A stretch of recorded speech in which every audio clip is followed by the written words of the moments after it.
We are Lagos Talks 91.3. Let's talk. A very good afternoon to you. Welcome to the news at noon on Lagos Talks 91.3. I am Leko Adebashi. In the headlines, President Buhari reverses approval of Seplat Energy Mobil Producing Oil deal. Security operatives arrest 2 more ISWAP terrorists linked to our church attack. On foreign scene, ECOWAS condemns Sierra Leone deadly protest as government imposes curfew. And in sports, Serena Williams beaten in Toronto in her first defeat since announcing her imminent retirement from tennis. Now the news in detail. President Muhammadu Buhari has reversed his approval of the acquisition of ExxonMobil shares in the United States of America by Seplat Energy Offshore Limited, barely 48 hours after a statement from the presidency was issued to that effect. The president's media aide, Femi Adesina, had explained that the consent issued in the president's capacity as Minister of Petroleum Resources was in consonance with the country's drive for foreign direct investment in the energy sector. This had caught many industry players by surprise because the transaction had initially been declined on July 5 by the president. The Nigeria Upstream Petroleum Regulatory Commission, the NUPRC, in a swift response on Monday, rejected the presidential consent, noting in a statement that the issue was purely a regulatory matter, which the commission remains the sole regulator in dealing with such matters in line with the provisions of the Petroleum Industry Act 2021. However, reacting to the development on Wednesday, the presidential spokesperson, Garuba Shehu, noted that President Buhari had resolved to support the position of the Nigerian Upstream Petroleum Regulatory Commission, explaining further that the earlier confusion was because various agencies involved in the decision had not coordinated well among themselves. The Publicity Secretary of the Nigerian Association of Resident Doctors, Dr. Yusuf Alfa, has disclosed that the association has commenced discussions with the federal government over their demands. This came after the resident doctors on July 30, 2022 issued a 2-week ultimatum to the federal government to implement all the agreements it had with the association, or it will embark on an indefinite strike. The doctors are demanding, among other things, the immediate implementation and payment of the new hazard allowance and arrears as contained in the circular from the National Salaries, Income and Wages Commission.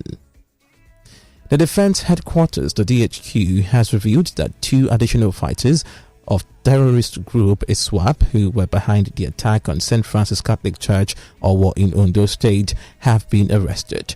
This comes barely 48 hours after the Chief of Defense Staff, General Lucky Rabo, announced the arrest of 5 other suspects in connection with the massacre. In a statement released on Wednesday by Jimmy Akmo, Director of Defense Information, the 2 suspected ISWAP fighters were arrested through the collaborative efforts of the military and the DSS. Another batch of 7 abducted passengers of the ill-fated Kaduna-bound train attacked by terrorists on March 28, 2022 have regained freedom. Malam Toka Mamu, media consultant to Kaduna-based Islamic cleric Sheikh Dr. Ahmed Gumi, said their release was facilitated by a consistent appeal to the abductors by the Sheikh. A statement signed by Mamu yesterday said the victims include a family of 6 and a 60-year-old woman, Hajia Aisha Hassan, currently facing life-threatening health challenges. Suspended Accountant General of the Federation, Ahmed Idris, has approached the EFCC for a plea bargain following his trial alongside 3 others on a 14-count charge bordering on alleged stealing and criminal breach of trust to the tune of 109.4 billion naira. In criminal proceedings, a plea bargain is an arrangement between defendants and prosecutors in which defendants agree to plead guilty to some or all of the charges against them in exchange for lesser penalties. Presiding Judge Adeyemi Ajayi, however, adjourned further proceedings on the matter till October 4. Plateau State Governor Simon Along, who was recently appointed as Director General of the Presidential Campaign Organization of the All Progressives Congress, the APC, says he will not resign the post as even the Pope is not opposed to his appointment. Lalong, who is an ardent Catholic, said the Pope had not told him that accepting to lead a Muslim APC presidential ticket campaign was against the tenets of Christianity, and he would not reject his new appointment just to satisfy the wishes of certain individuals or groups. He further urged Nigerians to eschew ethnic or religious sentiments, adding that he had already accepted the job and there was nothing anybody could do to dissuade him from performing his responsibilities. The Nigeria Supreme Council for Islamic Affairs, the NSCIA, and Christian Association of Nigeria, CAN, have signed a pact to de-escalate religious tension in the country ahead of the 2023 general elections. In a statement signed by the immediate past president of CAN, Reverend Samson Ayokunle, issued on Wednesday in Abuja, the two organizations agreed to encourage Muslims and Christians in the country to shun violence, embrace dialogue, and remain committed to rebuilding resilient communities that are free from fear. Governor Dave Umahi of Ebonyi State has submitted that the Nigerian government cannot borrow 1.1 trillion naira to meet the demands of the striking university lecturers, describing such a move as unreasonable. The governor, who spoke against the backdrop of the ongoing industrial action by lecturers at the nation's varsities when he received a delegation from the Nigerian Police Trust Fund in Abakaliki on Wednesday, added that there is a need to review the educational system in the country. Governor Umahi, who observed that education is one of the most challenging problems facing Nigeria, however, called on ASU to show some level of understanding so the 5-month-long strike can end. Former PDP chieftain Gbadebo Rhodes Viva has been declared the governorship candidate of Labour Party in Lagos State after he defeated a former chieftain of the APC, Moshood Savada, in the substitution primary held on Wednesday. Declaring the result in Ikeja, the chairman of the Lagos LP Electoral Committee and returning officer, Mr. Lamidi Akmakpa, commended the two aspirants and delegates for their peaceful conduct and sportsmanship throughout the process, while Rhodes Viva, in his victory speech, said he was ready to face the APC and the PDP in the general elections. Still in Lagos, the Lagos Waste Management Authority, LOMA, says from the 1st of September, it will embark on an extensive and consultative review of its tariffs to meet the rising cost of operations. LOMA's Managing Director, Mr. Ibrahim Udumboni, during a chat with newsmen at the LOMA's headquarters in Ijora, said though the Governor of Babajide Sanwo-Olu administration plans to support the PSP operators in the state with fuel subsidy, PSP operators and resident associations would be allowed to fix the increase in tariff for domestic waste, which the LOMA had pegged at 50% maximum.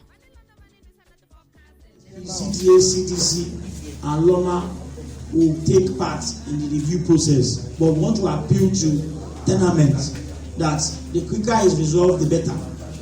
So in terms of the percentage of review, we talked about 50%, but in some cases it might be lesser than that, but definitely waste is dependent on your individual need.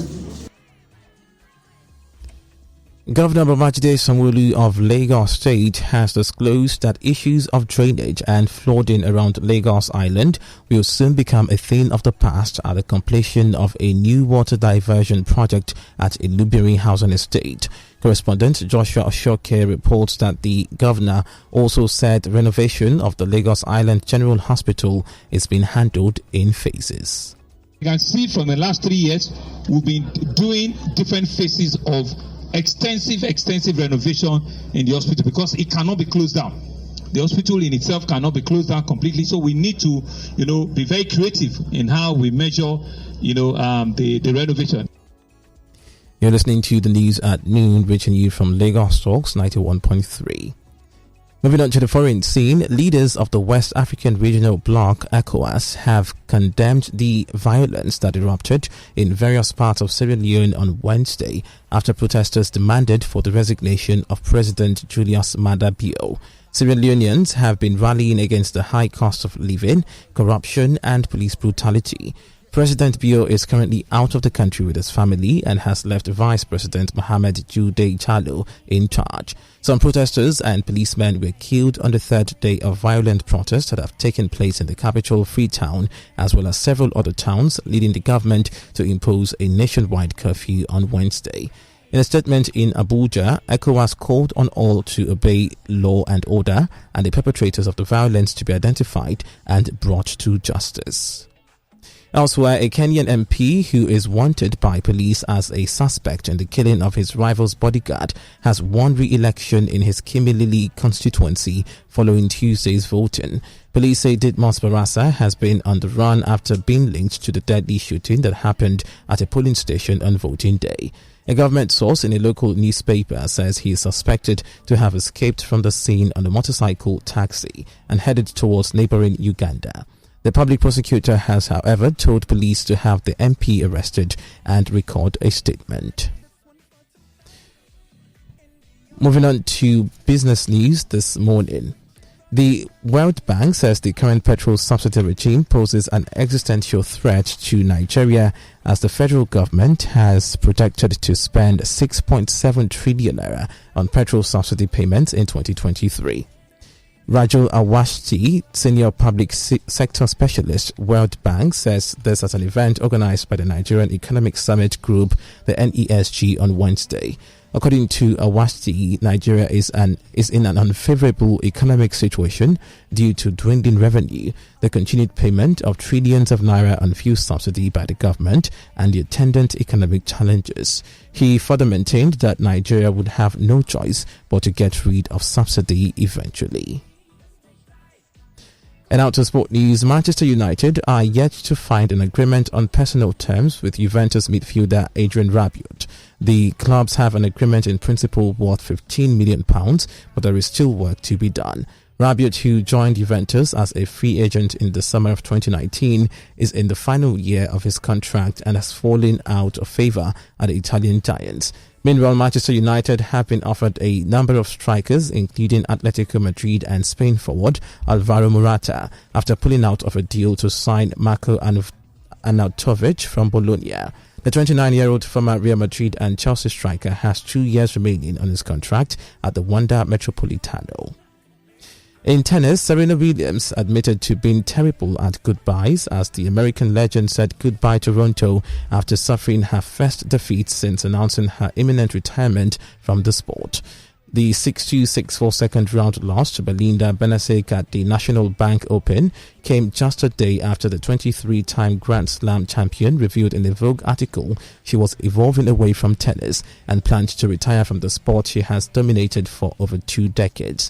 Williams has, however, committed to playing at the Western and Southern Open in Cincinnati next week, as well as the US Open later this month, and it appears that will be her final tournament. And that's it on the news at noon here on Lagos Talks 91.3. But before I go, let's take a quick look at the major stories. President Buhari reverses approval of Seplat Energy Mobil Producing Oil deal. Security operatives arrest 2 more ISWAP terrorists linked to our church attack. On the foreign scene, ECOWAS condemns Sierra Leone deadly protest as government imposes curfew. And in sports, Serena Williams beaten in Toronto in her first defeat since announcing her imminent retirement from tennis. Thank you so much for listening to the news at noon. I'm Leko Adebashi. Have a great day. We are Lagos Talks 91.3. Let's talk.